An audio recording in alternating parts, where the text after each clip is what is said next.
Pamagpasikan king ugnayan ng gobyerno impisyag ng Secretary of Agriculture, Proseso Alcala, kaya rin ng pamagbisita na niti, kareng Hortelano king balening magalang.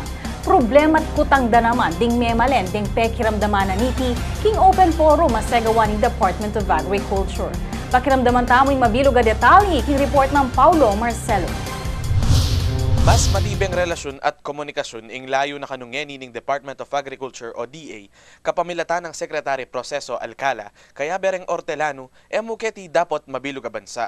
Iti kano'ng rason ning pamagbisita ning kalihim at ning Regional Director ay Dr. Andrew Villacorta kareng memaleng Hortelano king balen ning magalang. Pamakiramdam mo rin kareng problema at question dareng tatanam ing segawaking open forum ape muntukan ng Alcala.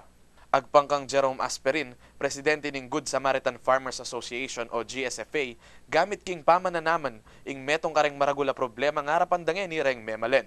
Pangalawa pong kailangan po ng mga magsasaka po dito, laging dinadaing nila mga farming equipments. Yun po ang gusto nilang magkaroon at lalo na ang magsasaka ay naging may-ari ng sariling farming equipments.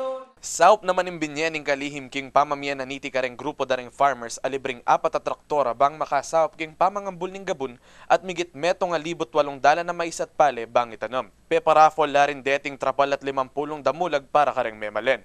In connection dareng Hortelano ang po ing gobyerno ing pisyag ng Alcala ang metong kanong solusyon bang lalong sumantinging estado ning biyadareng mananam keting bansa. Magkaroon ng konsultasyon ang ating pong mga magsasaka at ang ating pong pamahalaan. Dumadaing po sila para bang sila ay hindi napapansin, ngunit ang laki ng kanilang taniman ng palay, nag-expand sila ng corn. So sabi ko, sige po, ako'y makikipag-usap sa inyo. Pisyag na namang Director Villacorta, ing pamagbalansi kanuking presyo dareng produktong agrikultural, ing metong kareng panigobra ning departamento ngeni, bang ela mo rin kabayat ng reng memalen ako konsumo kareng produkto dareng Hortelano. Yun ang ginagawa ng ating gobyerno na pinipilit na balansyahin naman. Hindi naman pwedeng laging consumers ang tinitingnan natin. Paano naman yung buhay ng mga magsasaka? Nabanggit niya kanina, for the first time, kumita talaga yung mga rice farmers natin. So yun lang, ang naging epekto nun ay tumaas din ang presyo. Pasalamat naman ni Mayor Romulo Pecson karang dinaking proyekto king balen. Muna king katamo Presidente, President Benigno Noynoy Aquino, nung aliwa kaya, din ikikatamo nga kabalen na rin ela makatanggap benepisyo.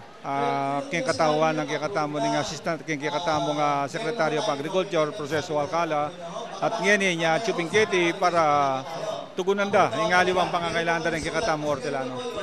Samantala, alano man kanong kailangan pigaganakan reng memalen, parikil king pamagkulang king supply dareng produkto keting Pampanga, lalo na king daratang nga Pasko.